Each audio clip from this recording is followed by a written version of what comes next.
సాధారణంగా లోకంలో Valentine's day, rose day, lovers day ఇట్లా జరుపుకుంటూ ఉంటారు. ఆ రోజు వారు ఒక గులాబీ ఇస్తారు ప్రేమను వ్యక్తపరచడానికి, ఒక గ్రీటింగ్ కార్డ్ ఇస్తారు, ఒక గిఫ్ట్ ఇస్తారు, ఒక తాజ్ మహల్ ఇస్తారు టు ఎక్స్ప్రెస్ దేర్ లవ్. ఏదో ఒక వస్తువు ఇచ్చి తమ ప్రేమను చాటిస్తారు. కానీ ఈ రోజున నా ప్రభు అయిన యేసుక్రీస్తు తన ప్రేమను నీకు ప్రపోజ్ చేయటానికి తన ప్రాణమే ఇచ్చాడు. కొడాలి గట్టిగా, ఇంకా గట్టిగా, సంతోషంగా. సాధారణంగా ఈరోజు ప్రభు శిలువ శ్రమలని ధ్యానిస్తూ ఏడవడం క్రైస్తవ ప్రపంచ ఆనవాయితీ. తాగుబోతుడు కూడా వచ్చి ఒక చుక్క నీళ్లు కార్చి వెళ్ళిపోతుంటాడు. ఈరోజు తరచుగా సాధారణ రెండు కర్చీపులు తెచ్చుకుంటూ ఉంటారు ఏడవటానికి.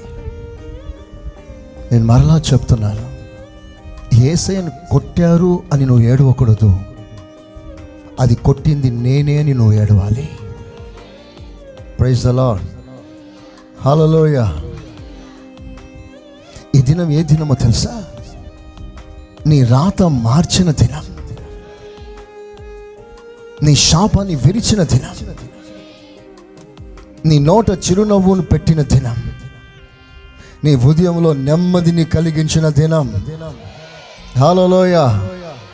ఒక అద్భుతమైన ఆశ్చర్యమైన నిరీక్షణ నీ నెత్తి మీద పెట్టిన దినం ఈ దినం. ఇదొక శుభదినం. ఎందుకంటే లోక కళ్యాణం జరిగిన దినం. కళ్యాణం అంటే శుభం. అందుకే ఈరోజు శుభ శుక్రవారము అంటారు.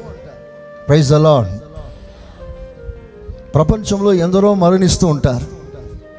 వారి మరణ వార్త వారున్న ప్రాంతానికి ఇంకొంచెం ఎక్కువైతే, ఆ రాష్ట్రానికి ఇంకొంచెం ఎక్కువైతే, ఆ దేశానికి పరిమితం.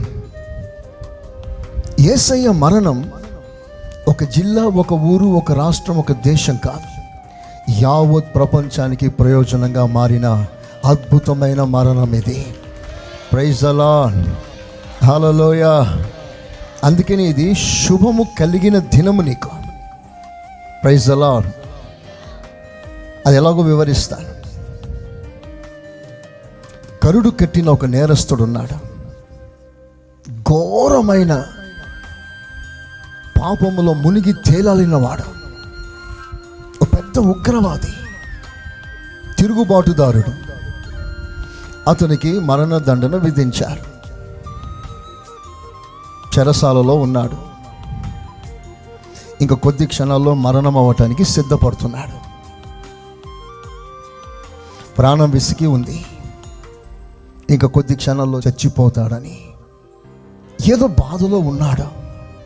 సడన్లో ఆ దొంగకి, ఆ దుర్మారునికి, నీచమైన పాపముతో మునిగి తేలాడుతున్న ఆ ఘోర దుస్థితిలో ఉన్న ఆ మనుషునికి రెండు వార్త వినపడింది. రెండు శబ్దాలు, జనుల ఘోష,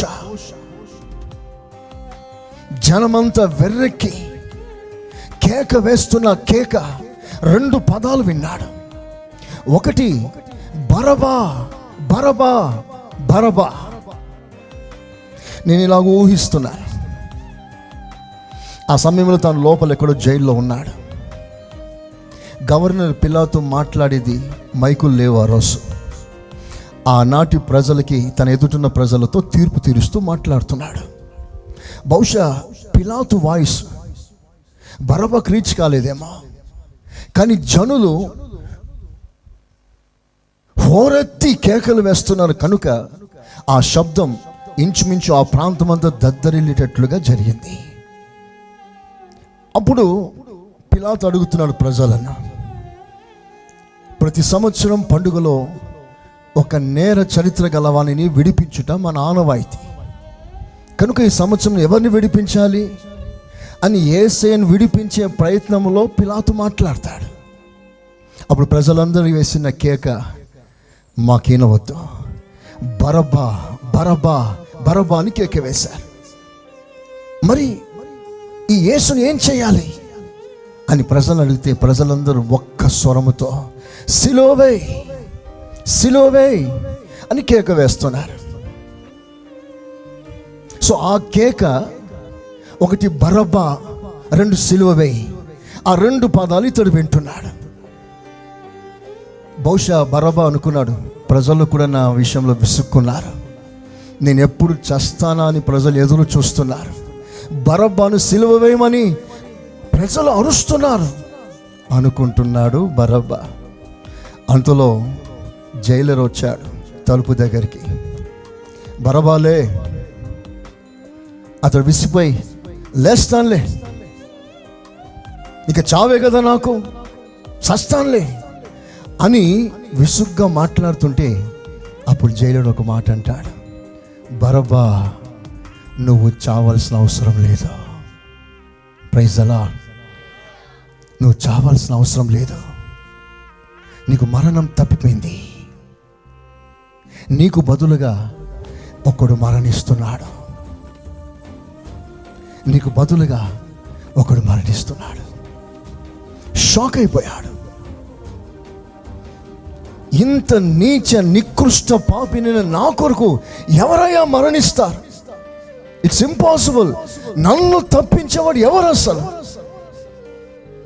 అని గొంతెత్తి కేకలు వేస్తూ బయటికి వస్తూ చూస్తే నజరేయుడైన యేసు అక్కడ నిలబడి ఉన్నాడు. చప్పట్లు కొట్టండి గట్టిగా. హల్లెలూయా, హల్లెలూయా. ఆ నీచ నికృష్ట పాపిని, ఆ దొంగ హంతకుని చెరసాలోంచి బయటికి పంపించాడు. అతనిని ఆ రోజు విడుదల చేయాలి. ఒకని తనకు బదులుగా బరబ్బా విడిపించబడ్డాడు. ఏ నేరము చేయకపోయినా, ఏ దోషము కానరాకపోయినా యేసు క్రీస్తు మరణ దండన ఆ రోజు అనుభవించవలసి వచ్చింది. పాఠమేంటో తెలుసా? బరబ్బా ఒకని గురించి నేను ఇక్కడ మాట్లాడట్లేదు, ఆ బరబ్బా స్థానంలో మనమందరం ఉన్నాము. We are all in Barabbas place. ప్రభు చెప్తున్నాడు, నీ సిలువ, నీ శాపం, నీ తాగవలసిన శిక్ష, అనుభవించవలసిన శిక్ష, భరించవలసిన ఆ పాప ఫలితం, అవన్నీ నీకు బదులుగా నేనే సిలువలో భరిస్తాను, నీకు నేను విడుదల ప్రకటిస్తున్నాను. చప్పట్లు కొట్టి దేవుని గణపరచండి. హల్లెలూయా, హల్లెలూయా. అది యేసయ్య ప్రేమ. ఎంత ప్రేమించాడయ్యా అనంటే నీ బాధలన్నీ తన మీద వేసుకున్నాడు. నిన్ను బాధ లేని వానిగా చేయాలని ఆయన సిలువ మరణం పొందాడు. చెప్పండి మంచిగా, ఇంకా గట్టిగా. హల్లెలూయా. మన ప్రేమ అన్ని కొంతకాలమే, కానీ యేసయ్య ప్రేమ అంతం వరకు. మన ప్రేమ ఇస్తేనే ప్రేమ, ఇవ్వకపోతే చావు కోరుకుంటుంది మన ప్రేమ. కానీ మనం ఇంకను ఏమీ ఇవ్వకముందే మన యేసయ్య మన కొరకు ప్రాణమే చేశాడు. మన ప్రేమ లిమిట్ ఉంటుంది, మన ప్రేమకు ఒక లిమిట్ ఉంటుంది, ఒక హద్దు. ఆ లిమిట్లోనే మనం ప్రేమిస్తాం. కానీ నా యేసయ్య ప్రేమ అన్లిమిటెడ్. చప్పట్లు కొడతారా గట్టిగా? Hallelujah, hallelujah. Jesus love is unlimited love. యేసయ్య ఏదో వస్తువు ఇచ్చి నిన్ను ప్రేమించలేదు, ఏదో గిఫ్ట్ ఇచ్చి నిన్ను ప్రేమించలేదు. తన ప్రాణమే నీ కొరకు అర్పించి, ఐ లవ్ యూ సంగమా, నేను నిన్ను ప్రేమిస్తున్నాను, ఆ ప్రేమకు బదులుగా నా ప్రాణమే నీ కొరకు దారపోయటానికి సిద్ధంగా ఉన్నాను. స్తోత్రం, హల్లెలూయా.